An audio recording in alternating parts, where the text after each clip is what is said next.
Come on, please sit.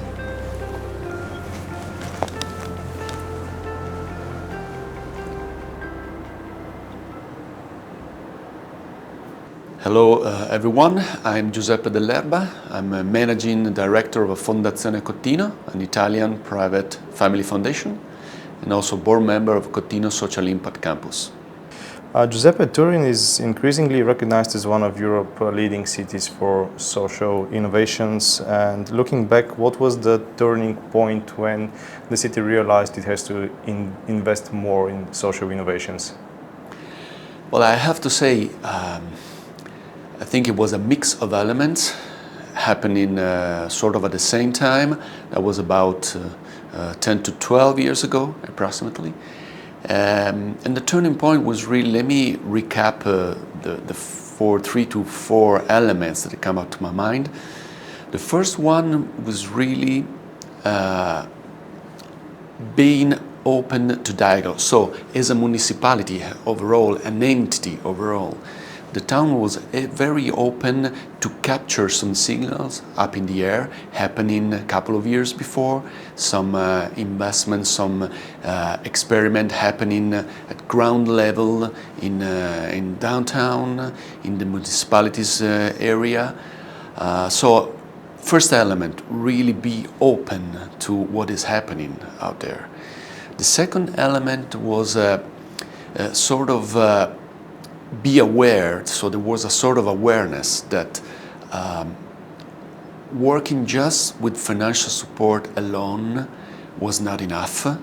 So there was a need to mix some element additional to just money.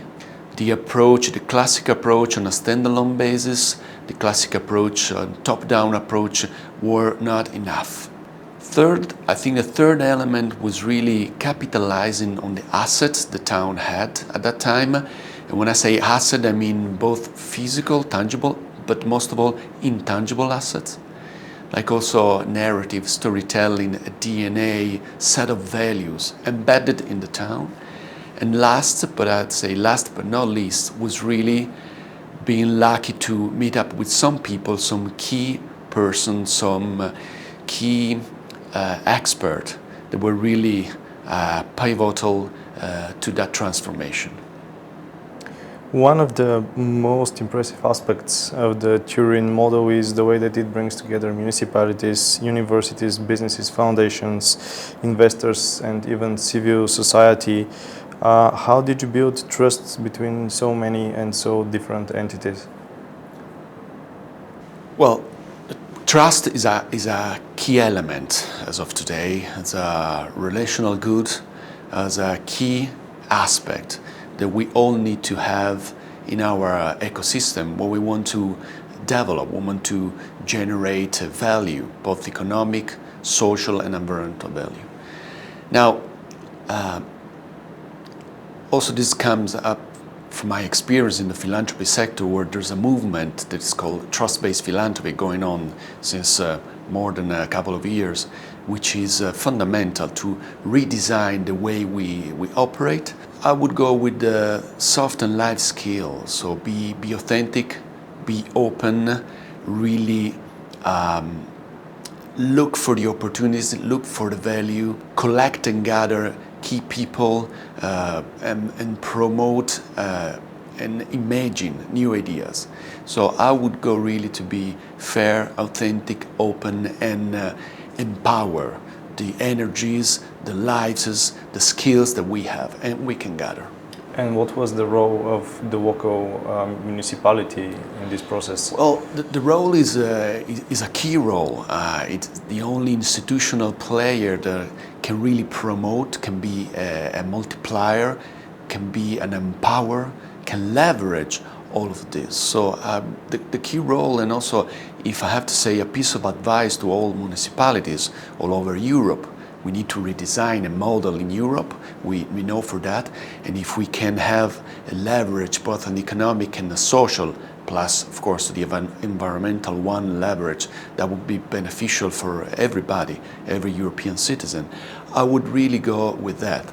Be open, be a promoter, gather and promote alliances as much as you can, and indirectly through chambers of commerce be also an activator, a multiplier directly.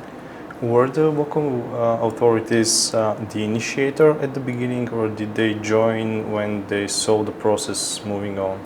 There is no recipe that fits all. There is no one recipe or one solution that fits all. In my experience, it was there at the beginning through the Chamber of Commerce, so it was a very active player. In Turin experience, we need to take into account that we have a set of underground values that really embraces the citizenship, the will to change, the will to find a new future. So it was a promoter right at the beginning. But definitely we need to cope with a lack of resources, a lack of fund. I think this is a common pattern all over Europe. So every time there is a project, a development project, try really to focus not only on money, but most of all on non-financial support that we need to have aligning with the money. Basically, you're pioneering with this multi-systemic approach of impact investing, outcome-based financing, measuring the social impact as well.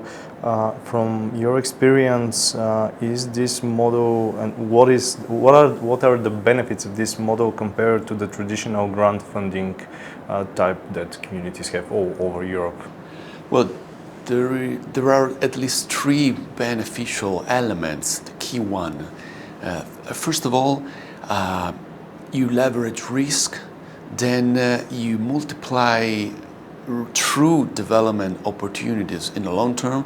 When I say development opportunity, I say that individual people, each and every person that can exploit their talents, their potential, but also on a conglomerate level, but it's a town level, a nationwide level.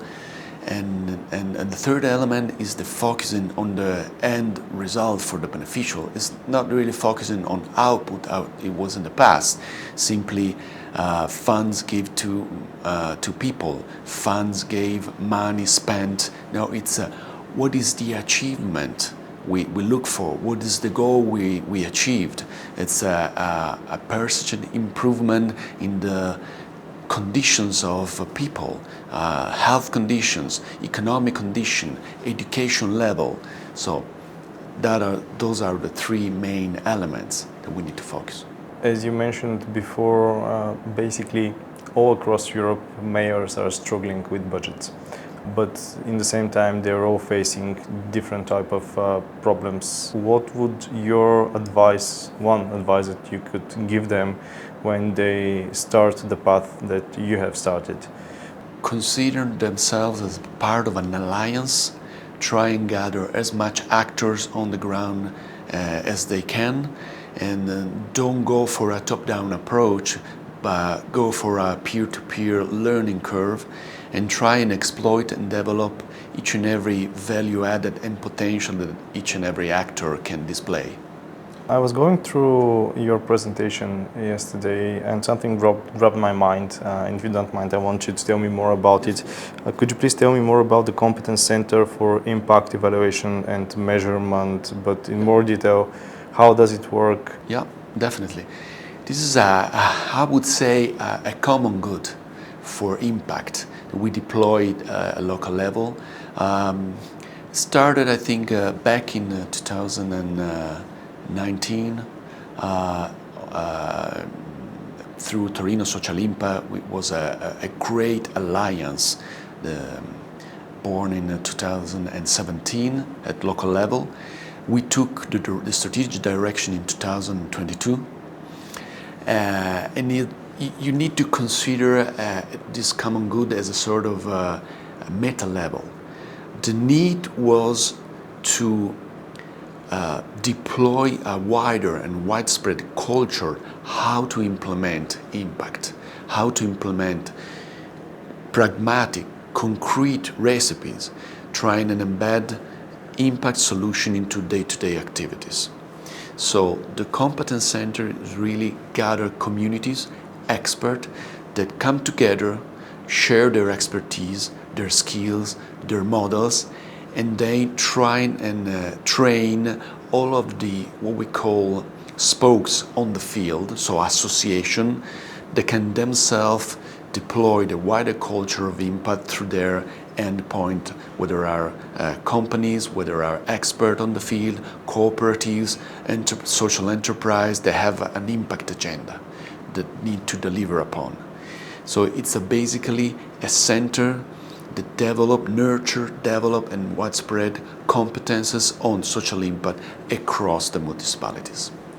And how precisely does it do that? Through seminars, workshops, or what are the instruments that the center uses? The tools are basically three.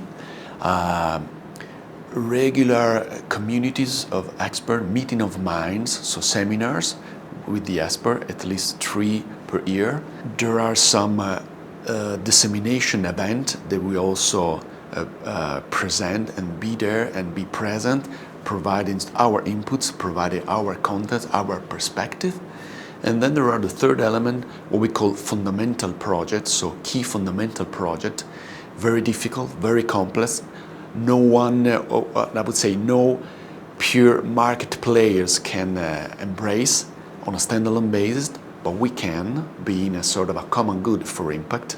And so also delivering what we teach and what we pray and what we propose also on the ground, pragmatically.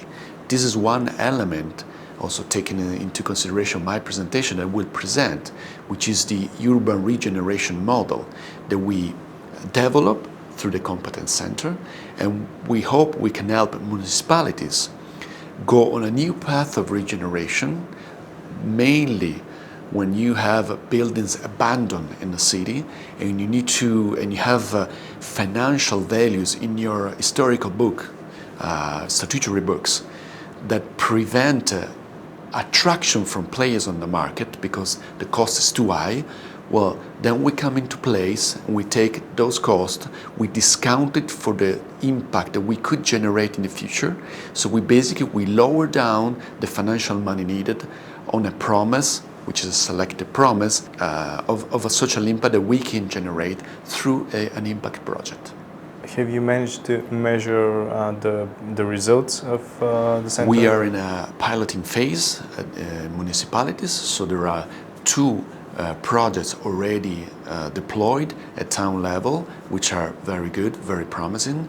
One is an ex-industrial buildings. The other one is it was not a buy, it was just a location building through an NGO.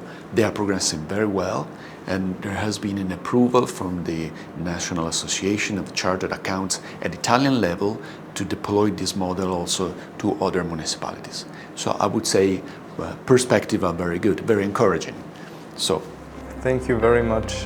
This was all. It was a pleasure talking to you. More than welcome. Thanks to everybody, and hope in a good positive meeting. Thank you. Thanks again.